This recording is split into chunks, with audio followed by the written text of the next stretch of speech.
Right now, we're in a very dire situation. September's a bonus, harvest is starting in the deep south, and we have 0 bushels of soybeans on the books to be sold to China for this current crop that's about to come out of the field. Historically, over the last 5 years, about 1/3 of soybean sales to China would be booked. China amounts to 25% of our total U.S. soybean crop. So that would be 8 or 9% of the whole U.S. crop would normally be on the books with China right now, and we have 0. That is alarming. The farm economy as a whole is struggling. Inflation has caused our cost of production to rise drastically on every front. Commodity prices, in particular soybeans, are down about 50% from where they were 3 years ago. And our numbers are deeply in the red. And we send this letter to President Trump because we've been talking for months about needing to have sales in place, a deal in place, a phase 2 type agreement that has purchase commitments along with a level playing field on trade with no tariffs. And we haven't had anything happen, unfortunately. And our appeal to President Trump and his administration is make soybeans a priority in any trade negotiations that are taking place. Soybeans are the #1 agriculture export to China. And in the last trade war, it was 71% of the losses that we had as American farmers. And they're critical. Farmers are now begging. Farmers are begging for the current administration to make a trade deal with China for soybeans. Begging. There is no trade deal. It's the end of August for soybeans for farmers in the United States. Do you want to know what percentage that we sent to China? 60 to 70% of soybeans were sent to China. China has moved on. China has moved on to Brazil. China has made deals with everyone else. China has put this administration on ignore. But I don't want you to feel sorry for farmers. Do you know why? Because he did exactly this to farmers for soybeans, losing them about $10 billion in 2018. Please Google this. Please Google it. And they voted for him again. And a lot of them say they would vote for him again, even though bankruptcies are the highest they have been in years for farmers. There are no trade deals for soybeans, nor will there be. China, checkmate. US, 0. What's up, guys? Welcome back to the channel. Trump promised them greatness, but now their town are broke. Their jobs are gone, and regret is everywhere. This is the price of blind loyalty. Guys, let's talk about it. This is the clip. Remember, the credit goes to the direct owner of the video. I'll be back. We're going to lose 25 or 30% of the farmers in this country if they don't do something. It has to be done, and it's not just here. It's everywhere. Farmers are making a cry for help before it's too late. Countless farmers gathered to speak to representatives of Arkansas leaders to share the urgency that something needs to be done about the current state of farming. Jake Tester was at the meeting and now joins us in the studio with more. Jake. Many farmers spoke up at the meeting, and the message was straightforward. They need help, and they need it now. Mr. Trump, you looked at me, sir, and you said, I love you. Mr. Trump, I need to see the fruit of your love. Farmers in crisis align way out the door of the Woods Chapel Baptist Church in Brooklyn as hundreds of farmers from not only Northeast Arkansas, but from across the state came to voice their concerns about the current state of farming. Representatives from U.S. Congressman Rick Crawford, U.S. Senator Tom Cotton, and U.S. Senator John Boozman's offices were in attendance to hear those concerns. Among those farmers in attendance was a farmer in Woodruff County, Chris King. He told me this was his 39th harvest, and he has never seen it as bad as this. And I've never been as worried as I am now about whether or not my kids and grandkids will be able to carry on. For King, the main problem starts with the fact that they can't sell for profit. I just would like to see somebody help us get our markets back. We need our exports, and we just need to be paid for what we do, and that's not happening, and we're in real trouble. But that is not the only issue. King's wife, Melissa King, and farmer in Biggers, Arkansas, Scott Brown, said they are struggling to afford the cost that is needed just to take care of the farm. Okay, guys, rural MAGA states believed Trump when he said he would bring back jobs, rebuild farms, and make America great again. But instead of growth, many of these areas are collapsing. Hospitals are closing, schools are underfunded, and families are drowned in debt, which are so bad.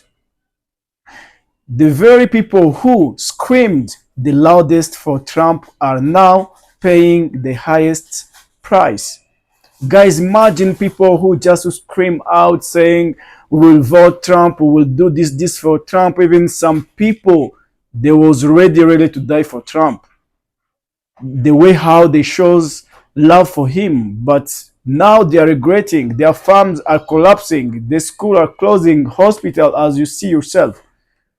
So guys, let's keep watching the clip. I'll be back. Doug Fuller's family has been farming in northern Polk County for generations. Now I get to call all the shots. He's already nervous about the cash crop he's about to start planting. Soybeans are the target of China's retaliatory tariff, 10% on certain imports from the United States, in response to President Trump's 10% blanket tariff on Chinese goods.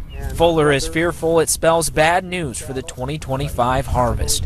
You know, they aren't good for the other countries, they aren't good for me, and who could blame them putting reciprocal tariffs on us?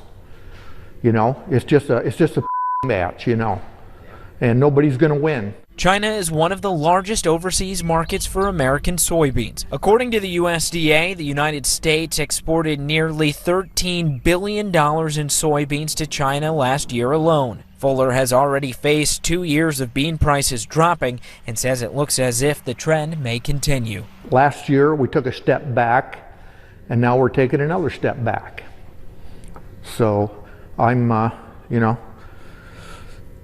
many of us will get through it, and it's going to be tough on others.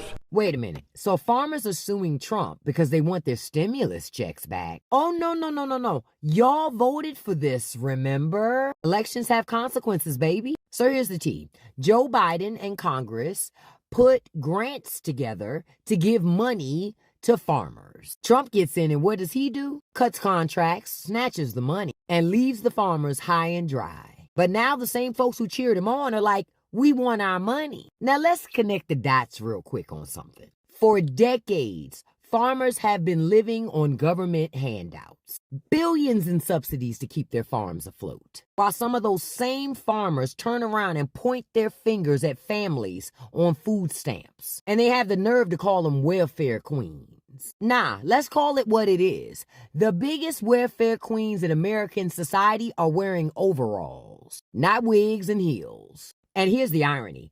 Farmers love to preach about pulling yourself up by your bootstraps. Well, guess what, farmers? Take your own advice. If you can't sustain your farm without taxpayer bailouts, maybe farming ain't your ministry, boo. Because my tax dollars and your tax dollars shouldn't be propping up businesses that can't sustain on their own. So no, farmers shouldn't get a dime. Elections have consequences, and farmers are finally feeling it. What do you think? So should we keep footing the bill for people who keep vilifying other people who depend on assistance? Or is it finally time that farmers actually live by their own rules? Okay, guys, Trump's policies cut tax for the rich and big corporations while leaving rural towns to struggle. Farmers lost money in trade wars. Small businesses shut down, and young people are leaving this area in search of better opportunities. The promise of revival was nothing more than an empty slogans. Guys, imagine everybody are leaving the rural area because they can't survive over there. Now, the question here is, who's gonna just take care of that farms? How people they will live without farming? I think that will get the comment section. So guys, let's keep watching the clip. I'll be back. And what it costs for us to farm is astronomical now. I mean, the price of a combine when we were kids was, you know, in the 20,000s, and now it's 100,000. I farm 800 acres by myself. I can't afford any help. I farm with paid for equipment. All my tractors are 50 years old, and I can't hardly make this deal work. How's the guys farming 5 and 10,000 with 20 hands and $1 million combines and $1 million drills going to make it work? But for Brown, there's something that rounds out all the issues that they are facing, the tariffs. I think the tariffs are the ice cream on the cake of a perfect storm. When you try to sell a product, okay, U.S. soybeans leaving New Orleans without the tariff to China are cheaper than Brazilian soybeans at the current market. But when you put the tariff on top of them, Brazilian beans are cheaper. So how can this be fixed? In the short term, they have no choice but to mail us a check. I don't know a farmer that likes the check program. Nobody wants to take taxpayer dollars, but nobody wants to go broke. Nobody wants to lose everything. Long term, we have to have options, markets, and places to sell our product. Now those representatives in attendance will be taking these concerns they heard to Washington, D.C. to share with the government leaders so they can try and find a way to solve this problem before it's too late. Reporting in the studio, Jake Tester, K8 News. Jake, thank you. Northeast Arkansas representatives of Senator Bozeman, Tom Cotton, and Representative Crawford released the following statement saying in part, quote, "These reforms and investments, once implemented, will help address economic challenges and natural disasters to preserve family farms. Our delegation will continue to work closely with them, state leaders, and the Trump administration to help address their concerns and protect Arkansas's farming heritage and outlook." Here we go again. Another fuck around and find out moment. This one, Arkansas farmers. Yep, Arkansas farmers who voted overwhelmingly for President Trump. Well, here's a quote from one of those Arkansas farmers, and I'm going to do it in my best Arkansas accent. "Right now, we're in a very dire situation. September is upon us. Harvest is starting in the deep south, and we have 0 bushels of soybeans on the books to be sold to China." Yeah, no shit. You voted for the tariff guy. And now Arkansas farmers want a handout. They want federal assistance. This poor ass red state that votes Republican every freaking year. They want a handout. You damn socialists. I guess you're finding out that racism sure is expansive, huh? Fucking dumbasses. Guys, and now regret is everywhere. Many of these voters are finally waking up to the truth. Trump never cared about them. He used their pain, their fear, and their anger to win votes. But when it was time to deliver, he left them behind, which are so bad, guys. What they thought would save them has only destroyed their communities. Imagine, guys, Trump promised them so many things. We'll open factories, we'll do more investment in this and that. But what they are seeing now is totally different, guys. So let's keep watching the clip. I'll be back with more commentary. Everything that could go wrong for Arkansas farmers did go wrong this year. And it's so bad that many are facing bankruptcy or even the closure of farms that have been passed down for generations.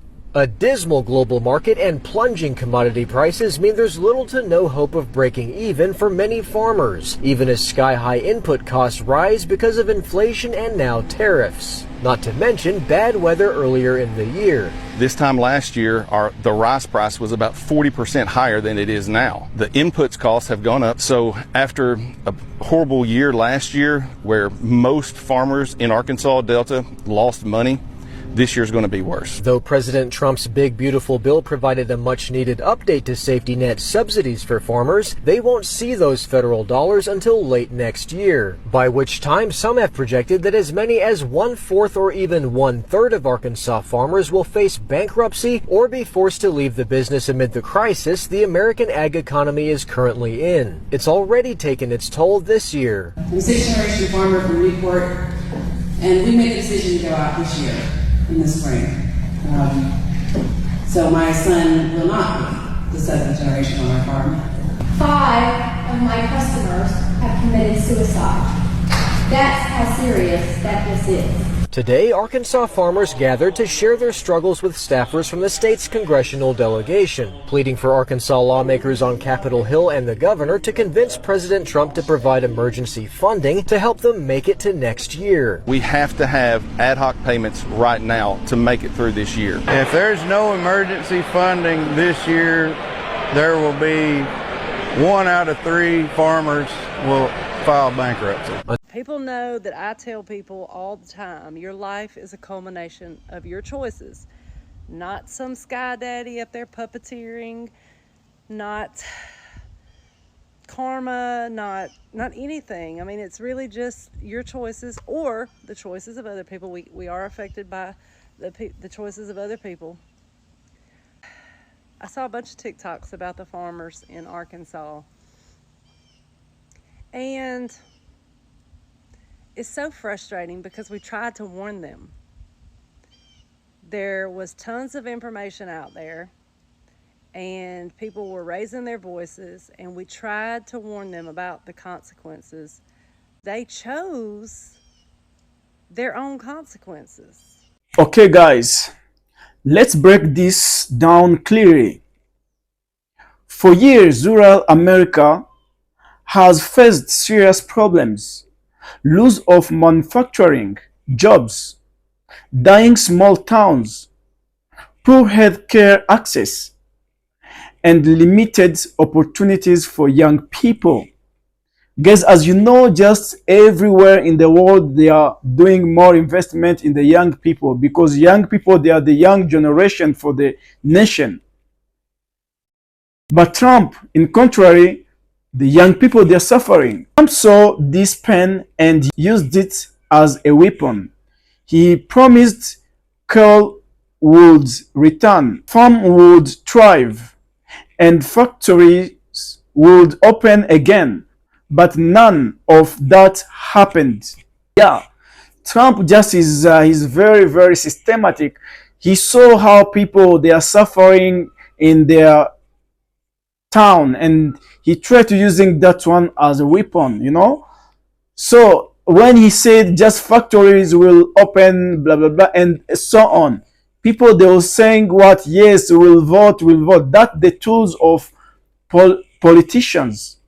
Instead, his policy gave massive tax cuts to the wealthy, started trade war that hurt farmers, and pushed division rather than solutions.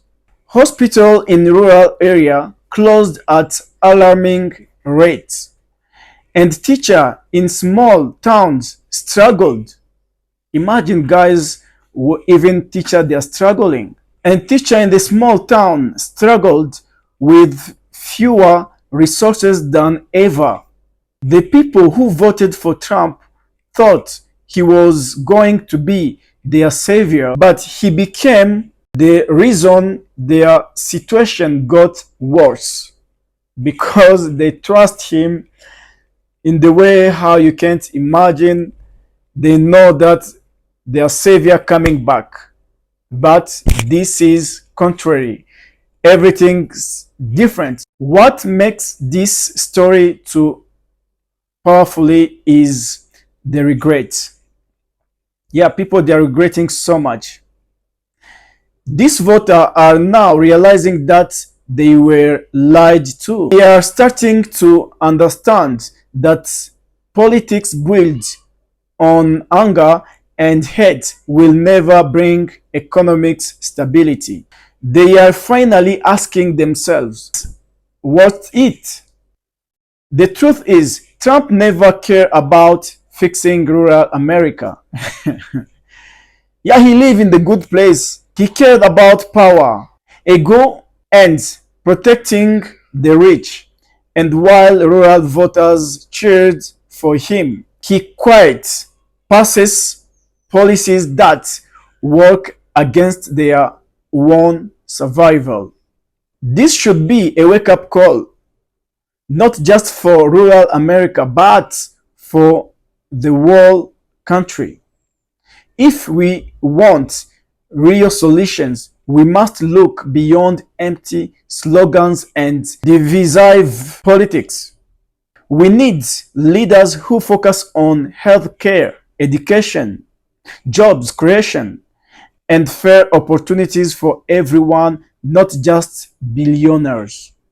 Yeah, Trump, he cares so much about billionaires, rich people. That's where he invests a lot of money, he invests a lot of energy. So what about the poor people? In the end, this regrets in MAGA show us one thing: blind loyalty to a false promise can destroy entire communities. And unless people learn from this mistake, history will only repeat itself. So guys, as you see how people they was relying on Trump policies before the election. They know like they wanna live in a paradise, but this is typically different. So as you see, the healthcare was cutting farms and so on. The farmers, how they are regretting. Guys, I think that this is a lesson for everyone. Before you vote, you should just think, this vote I'm going to make, is it a right choice? So thank you very much for watching. Remember to subscribe, put a comment in the comment section. See you for the next video.